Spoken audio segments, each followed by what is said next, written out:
Selam, merhabalar.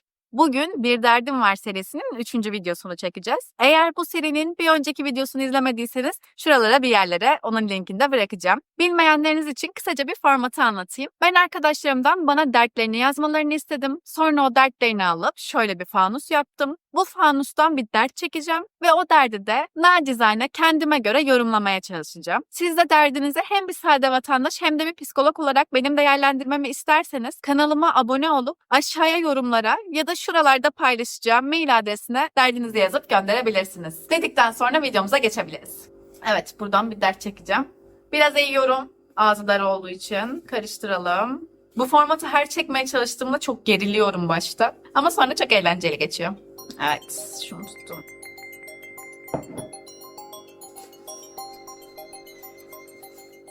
Selam. Selam. Ne zaman yeni bir işe başlasam birkaç ay sonra bu iş benim işim mi diye sorgulamak normal mi? Yoksa sürekli kariyer değiştirip kendimi bulmam gereken bir yaşta mıyım? Yaşım 27. Şeyi hatırladım. Bir radyo programı vardı eskiden. Bağlanıyordunuz. 27'lik Asuman diye kendinizi tanıtıyordunuz. Unuttum adını ama. Zeki Kayağan'ın bir programı olabilir. Zeki Kayağan Coşkun'un. Evet, gelelim Türk gibi başla, Alman gibi bitir hikayesine. İlk başta dünyanın en enerjik, en motive, en pozitif insanı siz misiniz gibi işe başlıyorsunuz. Bu işi yapabilirim ya, tam bana göre zaten deyip kendinizi gazlıyorsunuz. Yeni işinizin ilk haftasında bir sürü paralar verip şöyle güzelinden bir ajanda alıyorsunuz kendinize. Büyük planlar yapıp bütün notlarınızı oraya yazmaya başlarsınız. Sigarayı azaltacağım. Bırakmayacağım, azaltacağım. Az çalışacağım. Spor yapacağım. Bol bol eğleneceğim. İlk maaşımla kendime neler alacağım, nerelere gideceğimin hayalini kurarsınız. Hevesli başlangıçlar yaparken maaşının kira ve faturalar dışında en fazla ayda bir kere ilçe değiştirip mütevazı bir gezi yapmaya yeteceği gerçeğini insan düşünemeyebiliyor. İlk iş günlerinde mesai saatinden birkaç saat daha erken kalkıp saatlerce aynanın karşısında vakit geçiriyorsunuz. Evden çıkarken stilettolarınızı giyiyor ya da kravatınızı takıyorsunuz. Ofise gider gitmez o çok tatlı çalışma arkadaşlarınıza selam verip maillerinizi kontrol ediyorsunuz. Aman bir şey gözünüzden kaçmasın. Hatta bir gün sabah kahvenizi içerken ben bu dünyayı değiştirebilirim havasına giriyorsunuz. Karanlık, ben dünyayı yöneteceğim.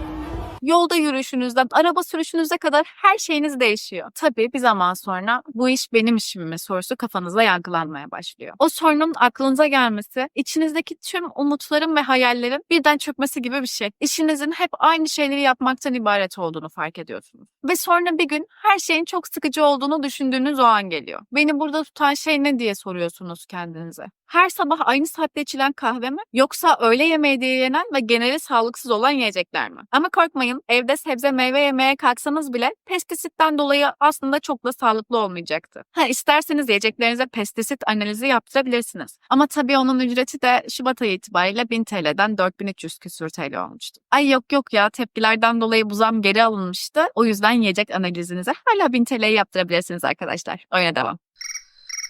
Ne diyorduk? Beni burada tutan şey ne? Bu sorunun cevabı kart ekstreleri, ev kirası, faturalar, çocuğun okul masrafları, yani boykot edemeyeceğimiz her şey. Tabii bu cevapların da canımızı sıkmasıyla eski enerjimizi bulmamız gerçekten zor oluyor. Kışın soğuğunda sıcacık yatağınızdan çıkıp canım memleketimin saat uygulamasından dolayı zifiri karanlıkta işe gitmeniz size her geçen gün birazcık daha yıpratıyor olabilir. Sabah uyanıp LinkedIn'e giriyorsunuz. Başkalarının bugün şirketimizde harika bir workshop yaptık postlarını gördüğünüzde bu kim ya? Ne anlatıyor şimdi diye düşünüyorsunuz. Bir yandan o ne diyor testleri gözünüze çarpmaya başlıyor. Google geçmişiniz, sermayesiz nasıl zengin olunur? Kurumsal hayattan kaçıp köye yerleşmek. Fiverr'dan nasıl para kazanılır? Sıfırdan yazılım öğrenmek. Freelance çalışarak nasıl zengin olunur gibi aramalarla dolmaya başlıyor. Tabii bu süreçte çalışmak zorunda olduğunuz için kendinize küçük küçük motivasyoncuklar yaratıyorsunuz. İlk yapacağınız şey her gün şirkete o yeni aldığınız Stanley termosunuzla giriş yapmak olacaktır. Termosun içinde ne olduğunu hiçbir önemi yok. Sadece onun varlığı size ben buraya aitim hissiyatı vermeli. Mesela sabahları filtre kahve içmeden ayılamamaya başlayacaksınız. Ben mi kahve içeyim abi? Kahve içmeden sabahları kendime gelemiyorum ben.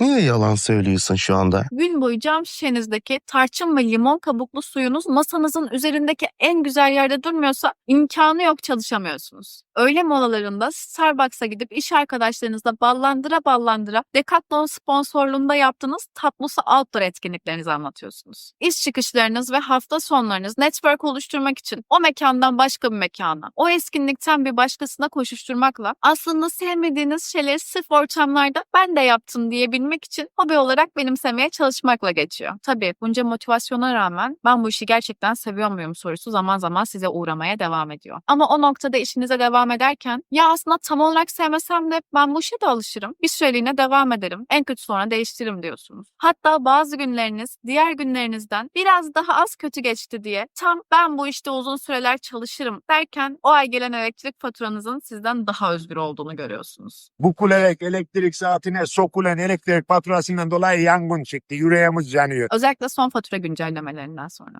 Pardon ya, güncelleme bile değil. Tarife değişikliği. Fazla özgürlükten kelimenin tam anlamıyla uçan elektrik faturanızı ödeme kaygısıyla bu iş beni tatmin etmiyor ama belki daha fazla çaba harcamalıyım demeye başlıyorsunuz. Belki bu işin gerçek anlamını hala keşfedemedim. Denemeye devam edeyim diye motive etmeye çalışıyorsunuz kendinizi. Sonra fark ediyorsunuz ki bu iş bana göre mi? Benim işimle sorularını sormak gayet normal şeylermiş. Çünkü bir gün bir hata yapıp molanızda kendinize yakın hissettiğiniz bir iş arkadaşınızın yanına gidip işimi değiştirsem nasıl olur diye soruyorsunuz. Bunun üzerine iş arkadaşınız önce bir duraksıyor, sonra size dönüp sen de mi diye soruyor. Meğer her gün bugün işi bırakıyorum deyip sabah 9'da kart basan, akşam mesai bitiminde de neyse maaş günü yaklaşıyor deyip içindeki isyanı bastıran sadece siz değilmişsiniz. Çünkü çoğu insan için kredi kartı ekstresi özgürlük manifestosundan daha baskın bir metin. Parasız yaşanır diyorlar ya. Külliyen yalan. Külliyen yalan. Bir cesaretle belki de gençliğinize güvenip mevcut işinizi bırakıp başka bir işe giriyorsunuz ve hop yine aynı hikaye. İçten içe işin başındaki o heyecan hep taze kalacak sanıyorsunuz. Ama birkaç ay sonra o heyecan yerini sadece maaş günü bekleyen bir insana bırakıyor.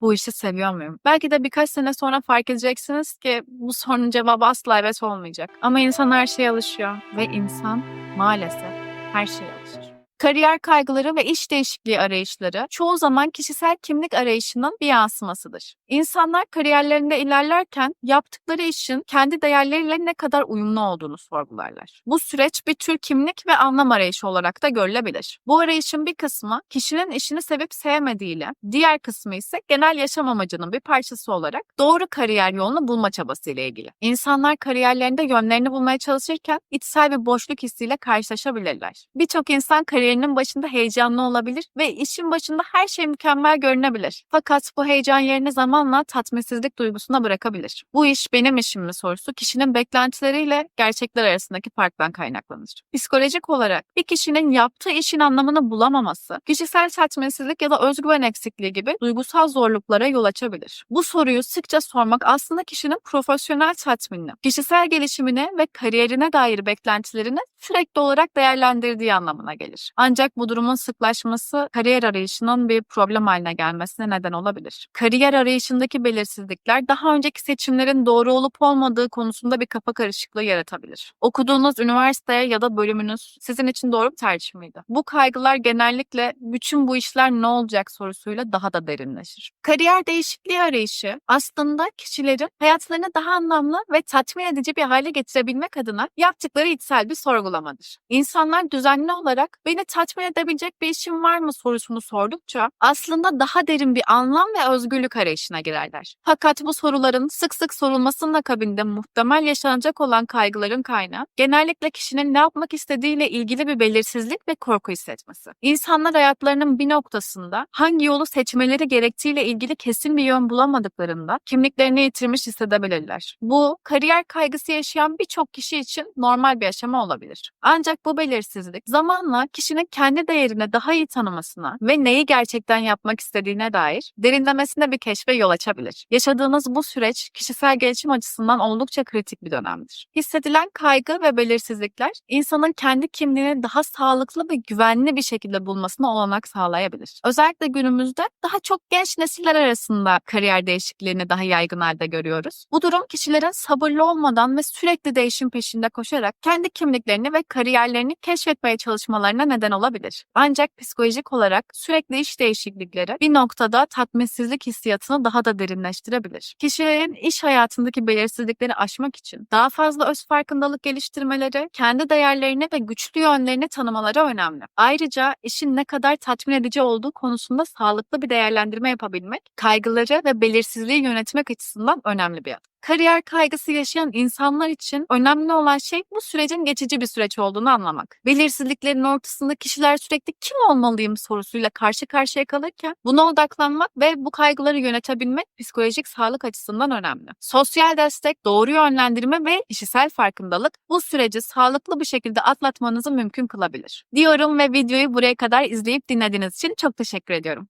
Hoşça kalın.